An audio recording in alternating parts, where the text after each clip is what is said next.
Hey, it's Tpok. I am back in Hate Plus. Sorry about the break, just wanted to get everything sorted out with classes. Just finished a class, got back home, and yeah. Let's do this. Where are we?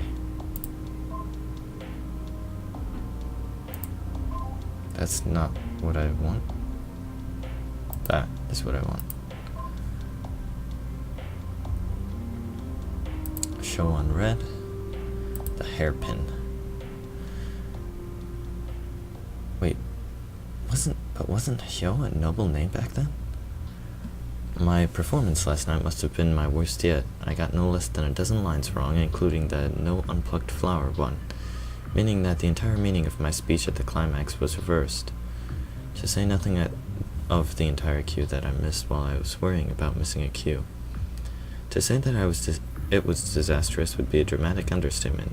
It was calamitous, utterly amateur hour on my behalf, and I have utmost certainty that even the audience could tell. And of course, this was the performance to which I had invited the girl with the flowers from the other day, the one I was trying to impress. I would have died of shame on the spot if I could.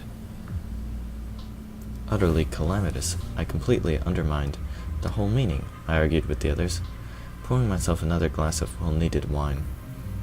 Somehow, even my co-star wasn't taking me seriously. Yeah, I'd expect an actor who was also a woman to be that dramatic. It's a complicated play, love. Nobody other than us noticed it, I guarantee it. They just go off what the program describes it as meaning anyway. Tammy said, rolling his eyes.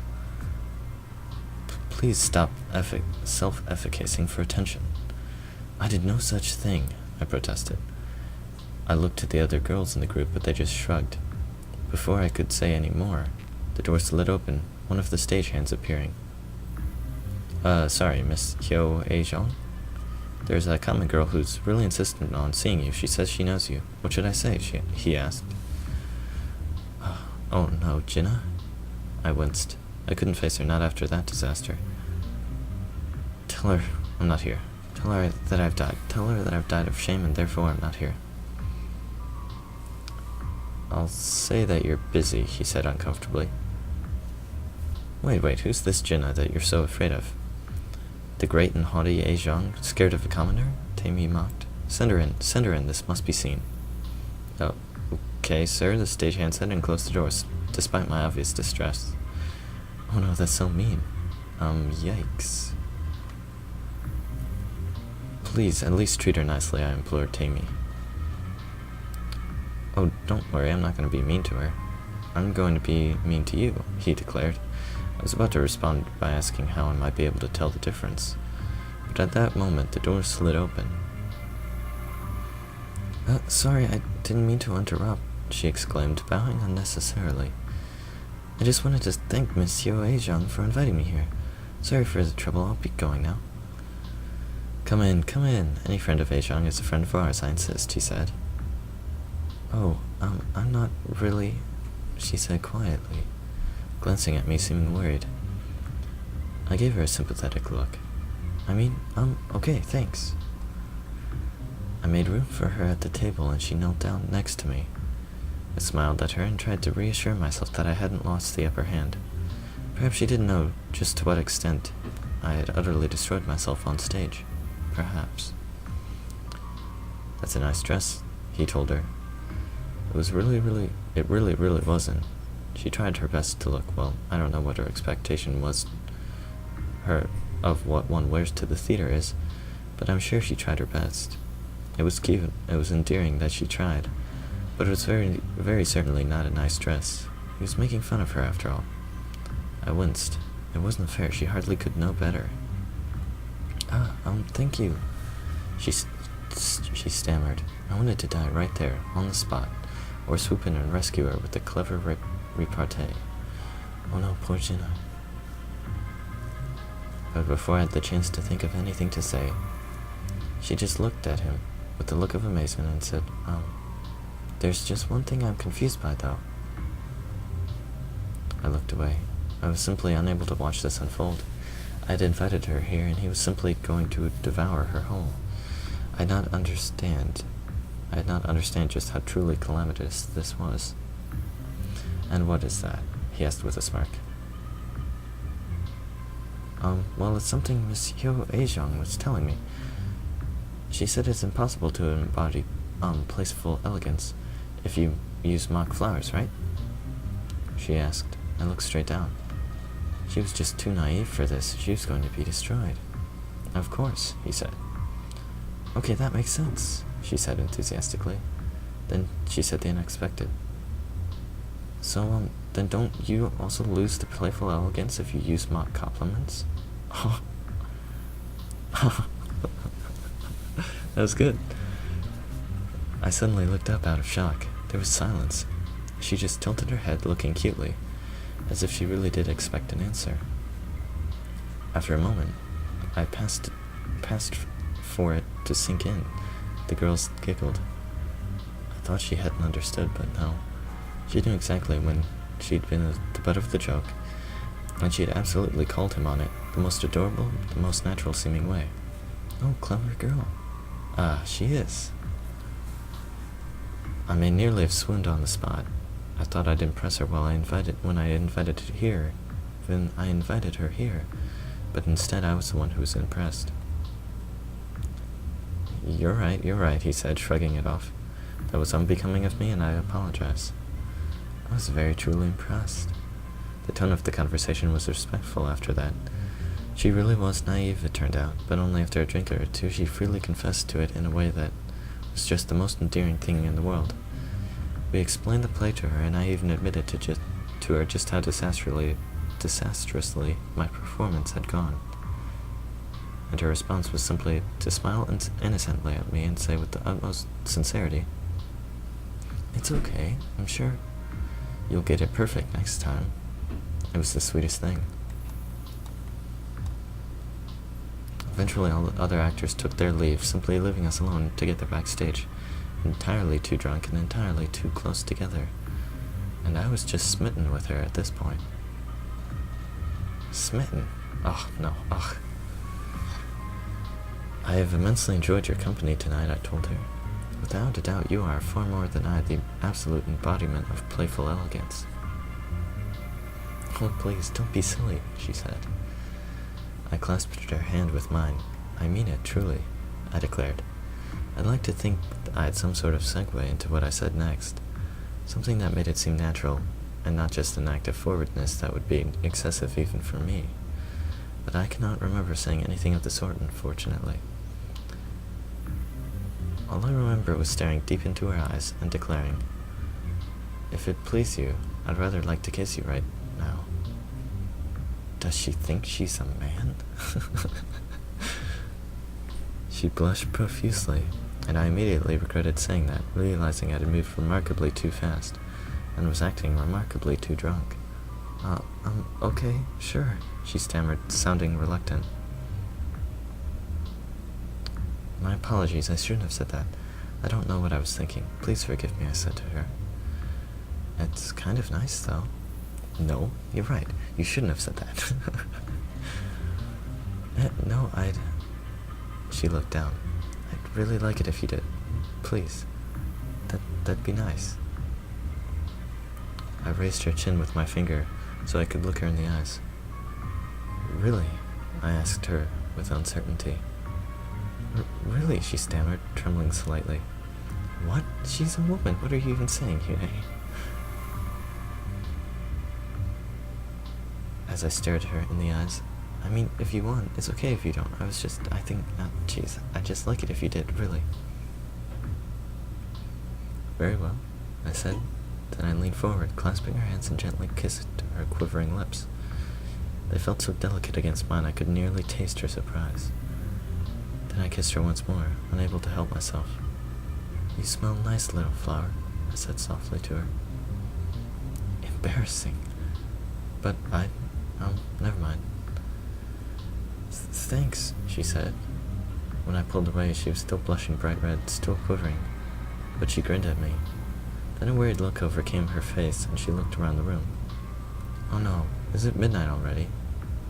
Oh jeez, I'm so late. I should have been home ages ago. I have to leave, sorry. I'm sorry, forgive me. You don't have to say that, I told her letting go when I realized I really had just scared her off. I'd come onto her too strongly. She wanted to be a good sport, but the kiss really did scare her off. What a fool I am, I thought. I'll let you go. I didn't mean to push you like that.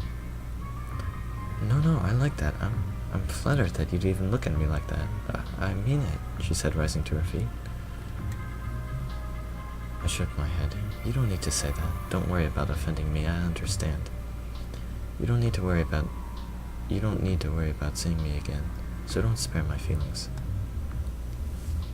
I'm not, she exclaimed. I like you. I think you're really cool. Please believe me. Then she pulled out an ugly hair clip from her hair and handed it to me. Here, hold on to this. I'm not giving it to you. I want it back, okay? I'm trusting you to hold on to it until I can be with you again. I took it from her, not sure what to say. She started to run away, shouting back at me. Bye for now. Till next time. Till next time, I said, trailing off, watching her run away. Is this what adult relationships are like?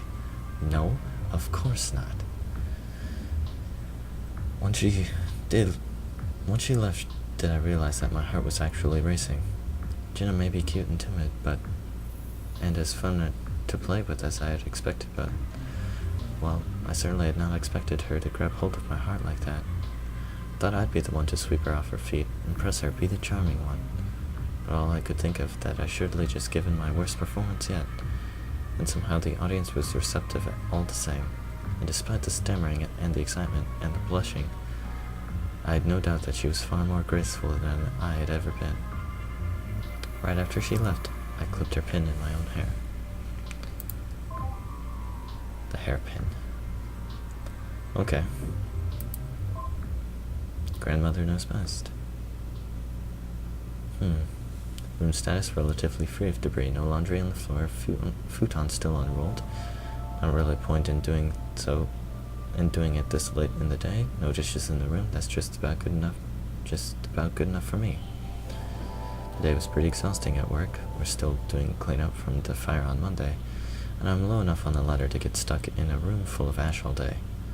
It also meant in order to catch up on all my project work, I had to do 2 hours of overtime afterwards. It was not my idea of fun. I can't figure out what the occasion is, but for some reason when I got home from work, half the main branch of the family seemed to be in the living room. Even my grandfather, the counselor of engineering himself, was there, shockingly. I wanted to just go lie down and hole up in my room, but given how rare an event that is, social obligations are interfered. After thanking grandfather for getting me that job once more, which he seemed nonplussed on the subject of my grandmother, insistently dominated the conversation by asking me if I'd found a man yet. This is a woman. Didn't realize that. My standard response. I'd love to, but work keeps getting in the way. She apparently didn't buy it. Why not? It's an engineering-dominated field, she asked. It's not wrong, but nearly every single man is either named Kim or married to someone named Kim. Oh, she's an engineer, that's nice. Why would a Kim woman need to have a job? It's not wrong, but... Oh wait, there's a few exceptions, like my boss, the gross one who forces me to clean up ashes instead of doing important work. I left that last part out in answer to my grandmother. Yeah, that was exactly what I wanted to grow up to be like too. She understands. Well, like, I don't. It's not like I want to find someone. I'd sure like to move out from my parents' house and have someone for companionship, and eventually have kids when my career gives me the time for it. I'm not opposed to marriage. I really want it, but I don't think I'm brave enough to say. The only reason why I've gotten to 22 years old without ever having a boyfriend is because I'm hopeless with men. Wow, still unmarried at 22, that poor woman. I really don't think that's unusual. In front of the entire main branch of the family, or even in front of anyone. I feel pretty embarrassed even writing this in my diary where nobody but me is going to read it. So I think I was supposed to be offended when she asked, what if I found someone for you? But actually, it seemed like a reasonable enough idea. She has good judgment, probably, and I don't believe in nonsense like love at first sight. The idea of getting together with someone through a matchmaker doesn't sound very hard to justify. Her grandmother sounds like a good woman, at least, even if it is late. I'm just jealous she was able to say no. She was saying, what? The idea of getting... Oh, it doesn't have... Besides, if I don't like whoever she picks, I can always just say no. So I asked, do you have someone in mind? She seemed pretty taken aback by that. My parents, not so much. They didn't say anything. The bottom line is that it seems I now have a marriage interview with a Mr. Pion.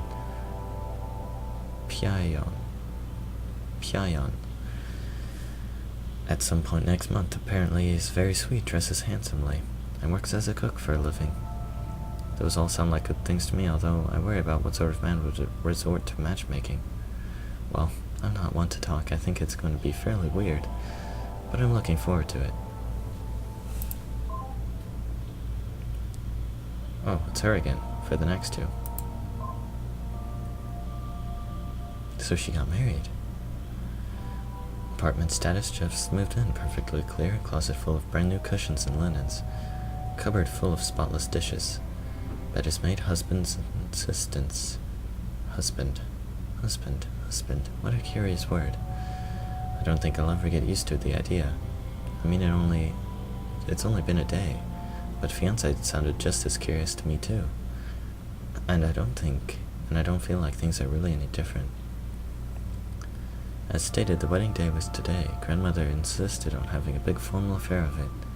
Certainly not in my interest, but my only condition was that I had no part in the planning.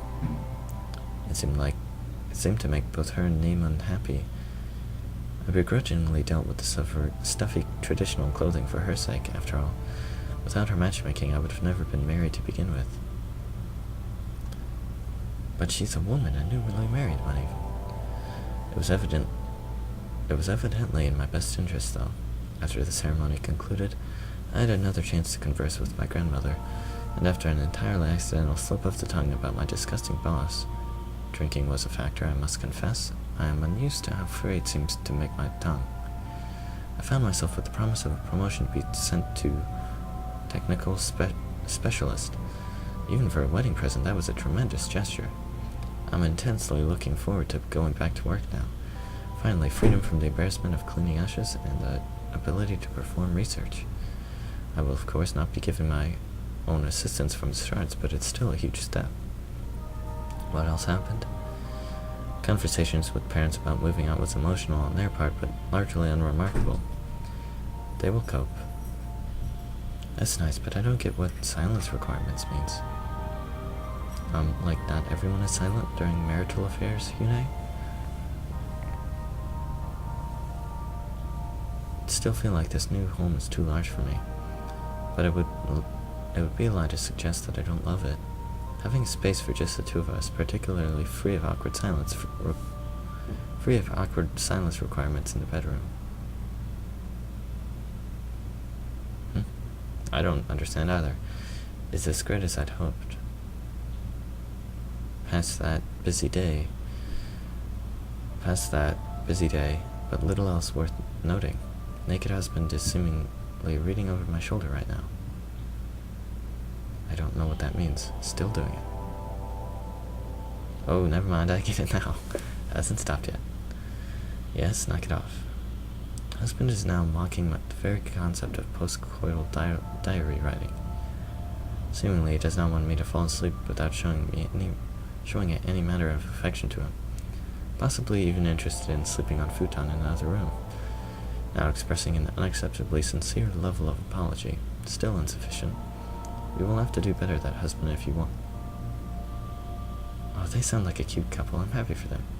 Ha, serves it right for teasing like that. Okay, I'm gonna end it here, guys. Oh, we should take a break. Okay, we'll take a break as soon as, or next time, I guess.